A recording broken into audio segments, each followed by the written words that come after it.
പ്രധാനമായിട്ടും ഞാൻ പ്രൊഡ്യൂസ് ചെയ്തൊരു സിനിമ ഈ ഒരു എന്താ പറയുക ഇലക്ഷനൊക്കെ നടക്കാൻ പോകുന്ന ഒരു സ്റ്റേജിൽ ഇറക്കുന്നതായിരിക്കും കൂടുതൽ ഉചിതം എന്ന് തോന്നിയത് കൊണ്ട് നമ്മൾ ഈ ഫെബ്രുവരി വരുന്ന 27-ാം തീയതി റിലീസ് ചെയ്യുകയാണ്. അപ്പം അതിനെല്ലാവരുടെയും സഹകരണവും പ്രോത്സാഹനവും വേണം. അത്രേ ഉള്ളൂ, വേറെ വലിയ കാര്യങ്ങളൊന്നും പറയാനില്ല. L Jagadamma 7ാം class B state first എന്നാണ് സിനിമയുടെ പേര്. അപ്പം നമ്മളൊരിക്കൽ ഒരു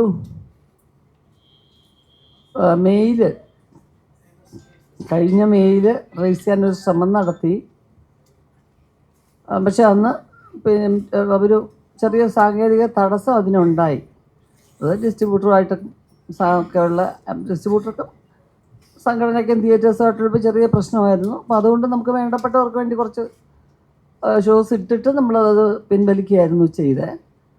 പിന്നെ ഒരു നല്ല സീസൺ നോക്കി ഇറക്കാമെന്ന് വിചാരിച്ചു. കാരണം അങ്ങനെയുള്ളൊരു സീസണിൽ അത് ഇറക്കാൻ പറ്റുള്ളൂ.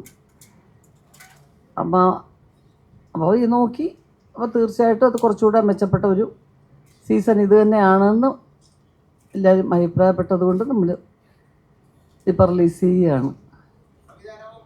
എന്തോ ആരാ? ഞാനോ? ഞാൻ അഭിനയിക്കുന്നുണ്ട് തീർച്ചയായിട്ടും.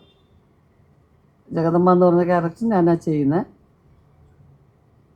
പിന്നെ ഒരുപാട് ആർട്ടിസ്റ്റുകളുണ്ട് അതിനകത്ത്. മ്യൂസിക് കൈലാഷ് മേനോനാണ്, ക്യാമറ അനി നായർ. അങ്ങനെ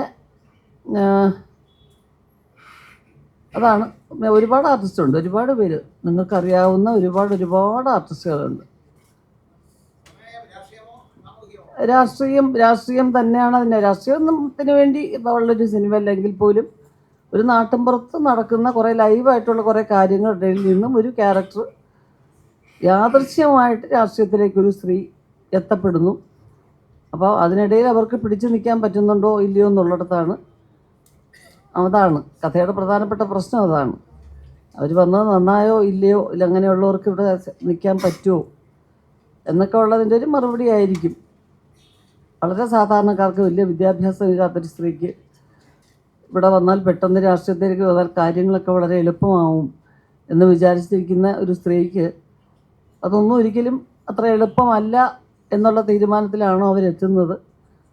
അതല്ല, പൊരുതി നിന്നാൽ ഇവിടെ തൻ്റെ ഇഷ്ടത്തിനുള്ള കുറച്ച് കാര്യങ്ങളല്ലെങ്കിൽ താൻ വിചാരിക്കുന്ന രീതിയിൽ ഈ സമൂഹത്തിന് വേണ്ടി എന്ത് ചെയ്യണോ അതെന്നെ കൊണ്ട് ചെയ്യാൻ പറ്റും എന്നുള്ളൊരു ആത്മവിശ്വാസമാണോ എന്നൊക്കെയാണ് അതിൻ്റെ ഒരു പശ്ചാത്തലം.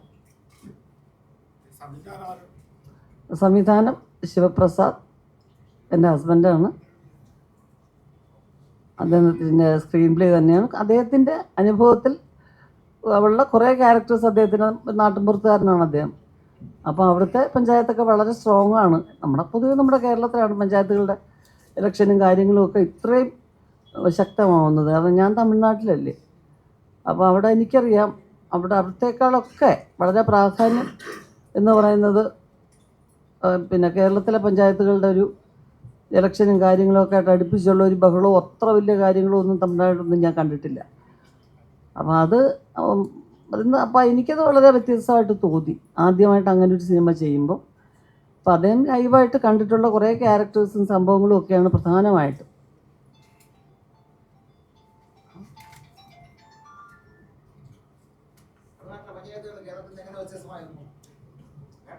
അല്ല, അങ്ങനെ ഒരു താരതമ്യം ചെയ്യാനൊന്നുമല്ല കേട്ടോ. അതാരാ ചോദിച്ചേ? അതെന്തോ സഹോദര അങ്ങനൊരു ചോദ്യം? തമിഴ്നാടിൻ്റെ പഞ്ചായത്ത് ഇവിടുത്തെ പഞ്ചായത്തും തമ്മിൽ താരതമ്യം ചെയ്യുന്നതാണോ നട്ടിച്ചയ്ക്ക് നമ്മുടെ പണി? അതല്ല, ഞാൻ എൻ്റെ കാര്യം പറഞ്ഞതാ. ഞാൻ അവിടെയാണ് എൻ്റെ ഒരു 8-9 വയസ്സ് മുതൽ അവിടെ അങ്ങും കാണാത്തൊരു എന്താ പറയുന്ന ഒരു ഭയങ്കര വളരെയധികം പ്രാധാന്യമുള്ളൊരു സംഗതി. പിന്നെ ഇടത്തരക്കാർ നാട്ടിൻപുറത്തുകാരാണെങ്കിലും നമ്മുടെ ആൾക്കാർ കമ്പാരിറ്റീവ്ലി വളരെ വിദ്യാഭ്യാസമുള്ളവരാണ്. കേരളം എപ്പോഴും അങ്ങനെയാണല്ലോ.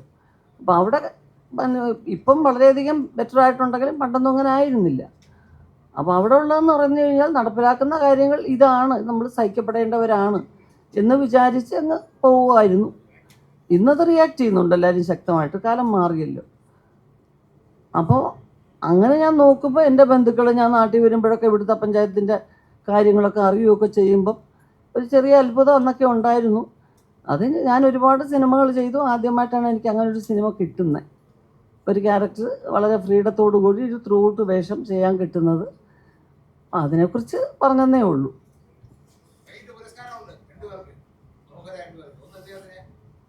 എന്തുവാ?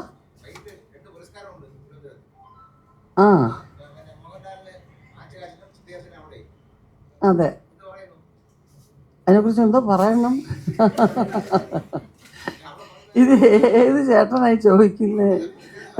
എനിക്കൊന്ന് മുഖം കാണിച്ചേ, മുഖം ഒന്ന് കാണിച്ചേ. അല്ല, പുരസ്കാരം എന്ന് പറഞ്ഞാൽ പുരസ്കാരം എപ്പോഴും സന്തോഷമല്ലേ, പ്രത്യേകിച്ച് ഒരു ദേവി സാന്നിധ്യത്തിൽ കിട്ടുമ്പോൾ. അപ്പോൾ വലിയ കാര്യമല്ല. അത് ചെറിയ പ്രസാദമാണ് തരുന്നതെങ്കിൽ പോലും അതൊരു വലിയ പുരസ്കാരമായിട്ട് തന്നെ കണക്കാക്കും നമ്മൾ. അതുകൊണ്ടല്ലേ നമ്മൾ അതിനുവേണ്ടി ഇവിടം വരെ വന്നേക്കുന്നത്. അപ്പോൾ അങ്ങനെയാണ്, അങ്ങനെ തന്നെയാണ്. അത് അദ്ദേഹത്തിന് അനുഗ്രഹം, എനിക്കും അനുഗ്രഹം, അത്രയേ ഉള്ളൂ.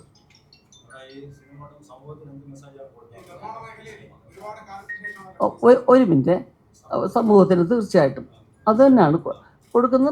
2-3 കാര്യങ്ങളുണ്ട്. ഒന്നാമത്തെ കാര്യം, പിന്നെ തീർച്ചയായിട്ടും രാഷ്ട്രീയത്തെക്കുറിച്ച് സ്ത്രീകൾക്കും വ്യക്തമായ കാഴ്ചപ്പാടുണ്ടാകണം എന്നുള്ളൊരു കാര്യമുണ്ട്. പിന്നെ ഇവിടെ നിൽക്കാൻ അസാമാന്യ ധൈര്യം എന്നതിലുപരി നമ്മൾ കുറേ വിശ്വസ്തരായിരിക്കണം. എന്തിനെ നേരിടാനുള്ളൊരു മനക്കരുത്ത് നമുക്കുണ്ടാവണം എന്നൊക്കെ ഉള്ളൊരു മെസ്സേജുണ്ട്. അത് എന്നിട്ട് പ്രശ്നങ്ങളാണെന്ന് പറയുമ്പോൾ നമ്മുടെ കുടുംബത്തിലുള്ളവരൊക്കെ പറയുമല്ലോ, ഒന്നും വേണ്ട, മിണ്ടാതെ വീട്ടിൽ ഇരുന്നാൽ മതി എന്ന് പറയുമല്ലോ. അപ്പോൾ അങ്ങനെയല്ല, കുടുംബത്തിൻ്റെ സപ്പോർട്ടും നമ്മുടെ ചുറ്റിനുമുള്ളവരുടെ സപ്പോർട്ടൊക്കെ ഉണ്ടായാൽ തീർച്ചയായിട്ടും ഇവിടെ നമുക്ക് നിൽക്കാൻ വെക്കും എന്നുള്ള ഒരു മെസ്സേജ് തന്നെയാണ് പറയാൻ ഉദ്ദേശിക്കുന്നത്. എന്തോ ചോദിച്ചാൽ നേരത്തെ? ആ ഹാ ഹാ കാരണമുണ്ട്. കാരണം എന്ന് വെച്ചാൽ, ഒന്നാമത്തെ കാര്യം, ഞാൻ നിങ്ങൾക്കറിയാമല്ലോ, ഒരു ഭാഷയിൽ അല്ലെങ്കിൽ വേറൊരിടത്ത് ഞാൻ എപ്പോഴും എൻ്റെ ഒരു അഭിനയമായിട്ട് ബന്ധപ്പെട്ട് ബിസി ആയിരുന്നു. അപ്പം കുറച്ച് പൈസ മുടക്കിയിട്ട് നമ്മൾ എവിടെയെങ്കിലുമൊക്കെ പോയിട്ട് വരുന്നത് നടത്താനുള്ളൊരു കാര്യമല്ല നിർമ്മാണം. പിന്നെ ഇത് എന്ന് പറയുന്നത് ഞാൻ കുറച്ചൊരു എന്ന് പറഞ്ഞ ഒരു 7-8 കൊല്ലമായിട്ട് ഞാൻ കേട്ടുകൊണ്ടിരിക്കുന്ന കുറേ സംഭവങ്ങളാണ് തിരക്കഥയായത്. അപ്പോൾ അതിലൊരു താല്പര്യം തോന്നി. ഞാൻ മാത്രമല്ല, പിന്നെ ഞങ്ങളുടെ കുറേ സുഹൃത്തുക്കളും ഒക്കെ ഈ കഥ ഇതുപോലെ അദ്ദേഹം ഹസ്ബൻഡ് ഇത് വിവരിക്കും. ഞങ്ങളുടെ നാട്ടിൽ ഇങ്ങനെ ഒരാളുണ്ടായിരുന്നു കേട്ടോ, ഇങ്ങനെ പറഞ്ഞ് വന്ന് അതിനകത്ത് കുറേ രസങ്ങളും കുറേയൊക്കെ ഗൗരവമുള്ള കാര്യങ്ങളും ഉണ്ടെന്ന് തോന്നിയപ്പോൾ എന്തുകൊണ്ടാണ് ഇതൊരു സിനിമയാക്കാൻ ശ്രമിക്കാത്തത് എന്ന് തോന്നുകയും, അങ്ങനെ ആ കൂട്ടത്തിൽ നിന്നും ഒരു ക്യാരക്ടറിനെ കോൺസെൻട്രേറ്റ് ചെയ്ത് ജഗദമ്മയെ മാത്രം അതിലേക്ക് കൊണ്ടുവരികയും ചെയ്തതാണ്. അപ്പോൾ അത് പ്രൊഡ്യൂസ് ചെയ്യണമെന്ന് പറയുമ്പോൾ ഇപ്പോൾ എന്നെ അപ്രോച്ച് ചെയ്യുന്ന പല പ്രൊഡ്യൂസേഴ്സിനോടും നമുക്ക് ചോദിക്കാം. അപ്പം വിശ്വസിച്ചാൽ തീർച്ചയായിട്ടും ചെയ്യുകയും ചെയ്യും. പക്ഷെ എന്നാലും നാളെ ഒരു ചോദ്യം വരും, അത്രയും നല്ലതാണ് എന്ന് നിങ്ങൾക്ക് തോന്നിയെങ്കിൽ എന്തുകൊണ്ടാണ് നിങ്ങൾ പ്രൊഡ്യൂസ് ചെയ്യാത്ത എന്നൊരു ചോദ്യം വരും.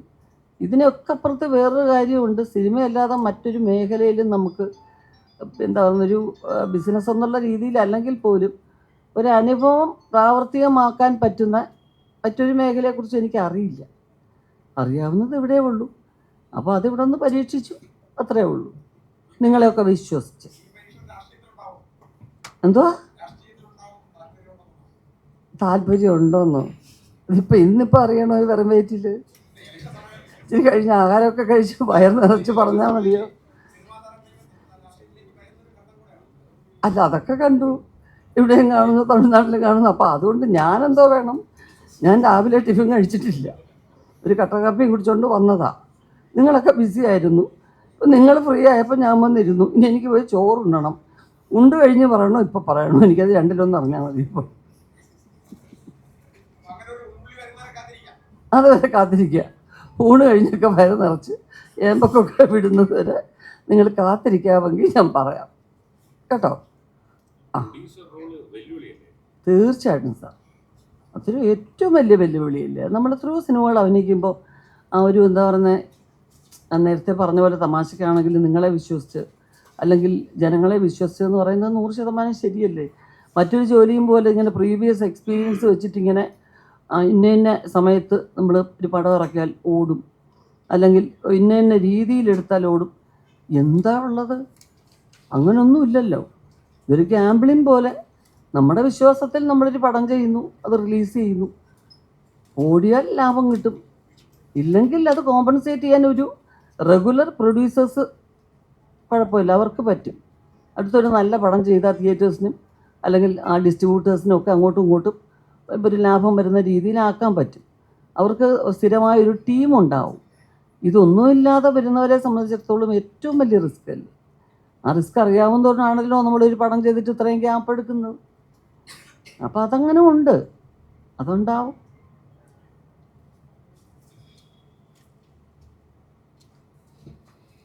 ഇലക്ഷൻ വരുന്നു, അതിന്റെയൊക്കെ പശ്ചാത്തലത്തിലാണ് സിനിമ റിലീസ് ചെയ്തതെന്ന് പറഞ്ഞു. കേരളത്തിലെ ഇലക്ഷൻ എങ്ങനെ നോക്കിയാണ്? അല്ല, ഇലക്ഷൻ കേരളത്തിൽ നിന്ന് മാത്രമല്ല, അപ്പം ഈ ഇന്ത്യയിൽ മാത്രമല്ല, ലോകത്തെമ്പാടുമുള്ള ഏറ്റവും വലിയൊരു പ്രോസസ്സല്ലേ അത്. അത് അനിവാര്യമാണ് താനും. പല സ്ഥലങ്ങളിലും പല രീതിയിലാണെന്നും മാത്രം. അപ്പോൾ കേരളത്തിലെ ഇലക്ഷനെ മാത്രമായിട്ട് നോക്കി കാണാനില്ല.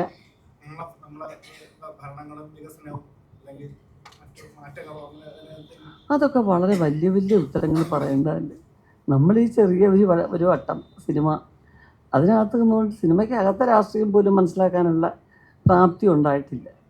രാഷ്ട്രീയം എന്നുള്ള വാക്ക് തന്നെ വല്ലാതെ നമ്മൾ പറയും, സിനിമയ്ക്ക് പുറകില്ല രാഷ്ട്രീയം, ഈ കച്ചവടക്കാർക്ക് പുറകില്ല രാഷ്ട്രീയം. അപ്പോൾ രാഷ്ട്രീയം എന്നുള്ള വാക്ക് തന്നെ എല്ലായിടങ്ങളിലും ഉപയോഗിച്ച് തുടങ്ങി.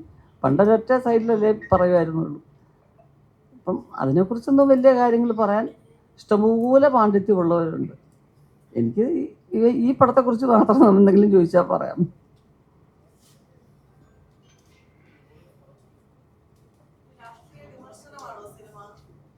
അങ്ങനെ അതെ, ഈ സിനിമ അതാണ് രാഷ്ട്രീയ വിമർശനം എന്ന് പറഞ്ഞു കഴിഞ്ഞാൽ ഒരു സറ്റയർ എന്ന് വേണമെങ്കിൽ പറയാം. ഒരു പൊളിറ്റിക്കൽ സറ്റയർ തന്നെയാണ്. പക്ഷെ എന്നാൽ അത് മാത്രമല്ല, അതിനകത്ത് കുറേയൊക്കെ സത്യസന്ധമായ കാര്യങ്ങൾ, അത് ഇപ്പോൾ ലൈവായിട്ടുള്ളൊരു നമ്മൾ അങ്ങനെയൊക്കെ അനുഭവത്തിൽ നിന്നൊരു കഥ വരുമ്പോൾ തീർച്ചയായിട്ടും അതിൽ അങ്ങനെയുള്ള സീൻസ് ഒരുപാടുണ്ടാവും. അത് നമ്മളെ റിലേറ്റ് ചെയ്യും. പഞ്ചായത്തിൻ്റെ പ്രവർത്തനങ്ങളെക്കുറിച്ചൊക്കെ അറിയാവുന്ന നമ്മുടെ ഇപ്പോൾ നിങ്ങളെപ്പോലെ എല്ലാവർക്കും അത് മനസ്സിലാവും. ഇതാണല്ലോ നമ്മൾ അവിടെ നടന്നതുപോലെയാണല്ലോ, അല്ലെങ്കിൽ ഇന്ന സ്ഥലത്ത് നടന്ന പോലെയാണല്ലോ എന്ന് തോന്നത്തക്ക രീതിയിലുള്ള കാര്യങ്ങളൊക്കെ ഉണ്ട് അതിൽ. അതൊക്കെ ഉണ്ട്.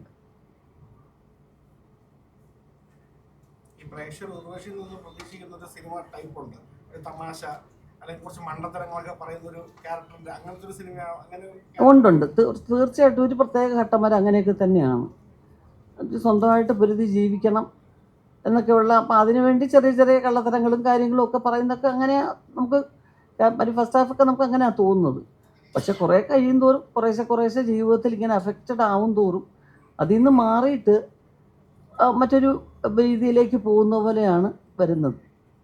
എന്നാലും അടിസ്ഥാനപരമായിട്ട് ആ സ്ത്രീ എന്ന് പറഞ്ഞാൽ അവർക്ക് വിദ്യാഭ്യാസം ഇല്ലാത്തൊരു സ്ത്രീ ആയതുകൊണ്ടുള്ള മണ്ടത്തരങ്ങളും കാര്യങ്ങളും ഒക്കെ ഉണ്ട്.